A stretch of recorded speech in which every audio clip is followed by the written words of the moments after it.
Sound is to music like ingredients are to cake. See, you wouldn't want to eat just raw eggs, nor would you want to listen to just a plain tone. Cake and music require multiple elements to be mixed together in a certain way to come up with a delightful product. And, just like cake, there are multiple kinds of music, such as rock,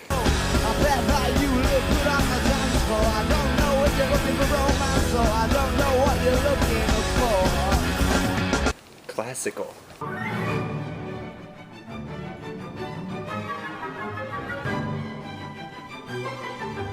jazz,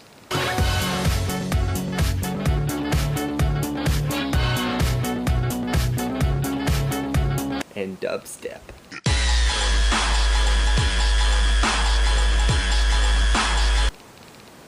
We don't talk about dubstep. But what exactly is music? Music is the vibration of air created by the percussion or vibration or shaking of objects. It is sound waves moving in a rhythmic pattern. Music is freedom, love, beauty, and all the partiness in the world. Something that needs to be really loud. Just vibrations going through air, I think. Music is the creative spark that all individuals have. They just choose to express it in different ways. A group of sounds that somehow create meaning or rhythm. Music, it's this amazing thing that people came up with drums and guitars and just even beats on their arms or something, you know? Music would be feelings and emotions expressed through sound. Music is sound.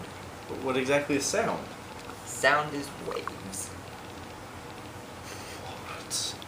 A sound wave is a wave of compression and refraction, by which sound is propagated in an elastic medium such as air.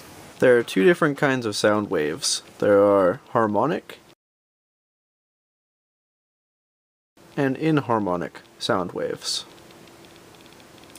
Harmonic tones are a set of two or more frequencies where one frequency is a direct multiple of the other.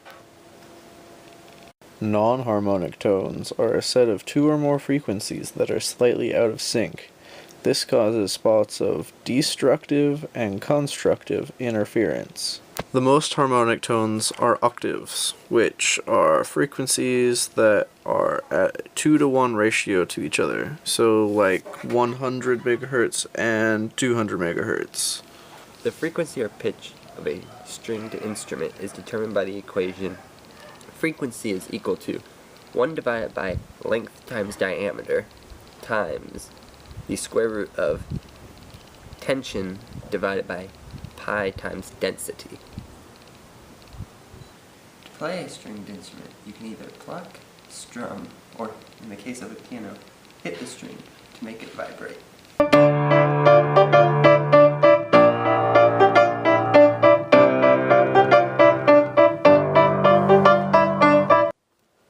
Another stringed instrument is the violin. In order to play the violin, you must use a bow. A bow is a long stick that has high-friction strings running along one side of it. The strings are normally made from horsehair, but can be made from synthetic materials as well. When the bow is rubbed along the strings of the violin, the strings begin to vibrate.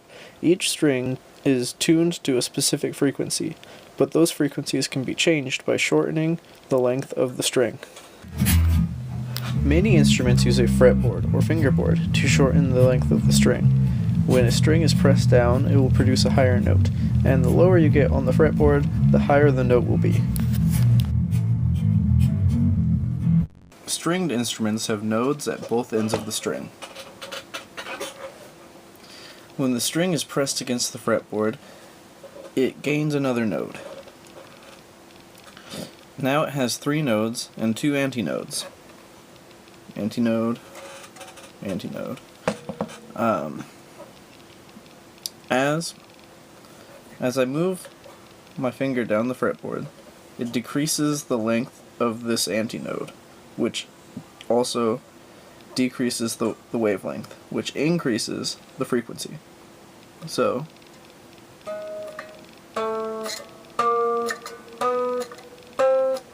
the shorter the wavelength, the higher the sound is.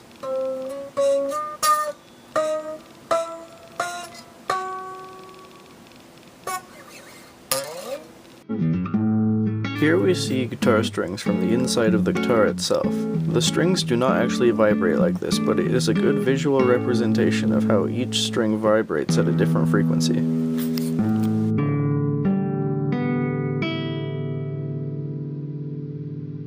Some instruments can be played in multiple ways. Take the bass for example. The strings can be plucked or hit depending on what sound you're going for.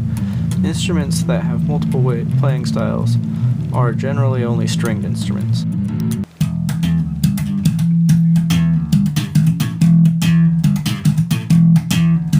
On the other hand, percussion instruments such as drums can normally only be played in one way, and that's to hit them.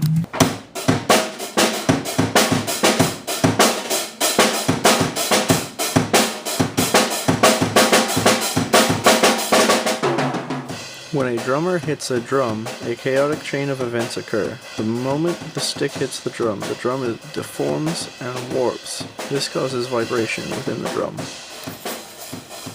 But not all drums act the same. A snare acts very different compared to a crash, and a kick drum acts very different compared to a ride cymbal. It is because of these differences that the drums are so dynamic in their sound. They do not produce tones like a piano, but rather noises. A tom acts according to the circular membrane principle. This is a set of known deformation patterns that dictate how a circular membrane or drumhead will move at certain frequencies. You can calculate the fundamental frequency of a drumhead as long as the diameter, mass, and tension of the drumhead are known. The deformation patterns are known as modes. Each mode occurs at different frequencies. The first mode is an up and down motion where the center is moving the most. It is similar to half a sine wave. The second mode is two mode 1s occurring on opposite sides of the drum head and at opposite timings. This pattern is more like a full sine wave. The third mode is like two mode 2s happening at the same time, but perpendicular to each other. The pattern is sort of like a four-leaf clover.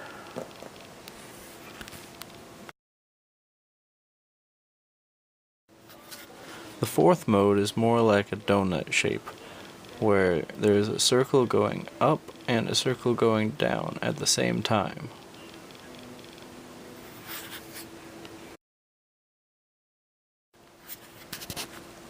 When a drum is hit, it goes through all of the modes in a very short amount of time.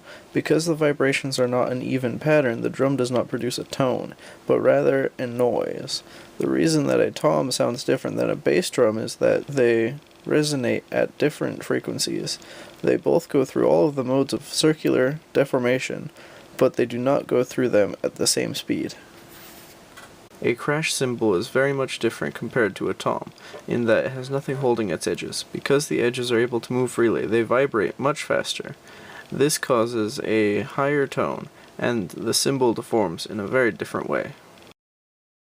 Crash cymbals are also made of metal. This gives them a more bright and sharp tone compared to a tom. Other instruments that are made of metal are generally brass instruments. A brass instrument is like a cylinder that is closed at one end. The end where the player's lips is pressed is like the closed end, and is a node. The open end is an antinode. Because the opened end of the instrument is always an antinode, a brass instrument can only produce odd harmonics. Unless it has a bell. A bell acts like a closed-ended cone.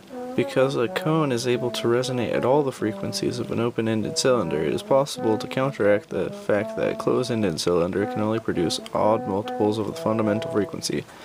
But not really. Adding a cone will compress the scale that is played by the cylinder. This makes it appear as if all the notes are there, but in reality they are not. The ratio of cylinder to cone will affect how bright or how mellow the sound is. More cone is more mellow, and less cone is more bright. Also, the more cone that is there, the more accurate the scale is. Increasing the length of the instrument will decrease the pitch. A good example of this is the slide on a trombone. As it is slid back and forth, the pitch goes up and down. Another good example is valves on a trumpet. When pressed, the valves channel the air through different lengths of tubing. This allows for many different tones to be produced depending on the combination of valve presses. In order to create vibration within a brass instrument, one must press their lips together and blow into the mouthpiece. The act of blowing through pursed lips causes vibration. As one blows, pressure builds up behind the lips, and then when there is enough pressure, the lips get pushed out of the way. After the lips are out of the way, the pressure is released into the instrument. As air moves past the lips at high speed, a low pressure occurs. This is due to Bernoulli's principle, which states that as a fluid increases in velocity, it decreases in pressure. This low pressure pulls the lips back and shuts them tight until the next wave of pressure. This process happens hundreds of times per second. It is because of this fast pressurizing and depressurizing that the air vibrates. Now that we know how musical instruments work, we should talk about how music itself works. Music is made up of noises, and noises are made up of sounds. A sound is a wave of energy that travels through the air in the form of vibration. A noise is a group of sounds that are mixed together to create a distinguishable uneven wave pattern, like how a drum noise is different than a guitar noise. This is because the sounds are mixed together in each instrument differently. Music is like a painting, and noises are like paint. There are only a few simple noises, just like how there are only 7 colors in the rainbow.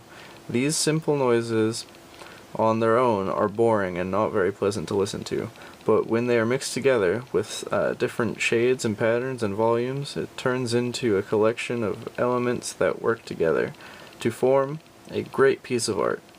And just like how paintings have fans and critics, so does music. No two people like the same music. This is why music is an ever-changing art and forever will be. Potentially anything can be an instrument, even cannons.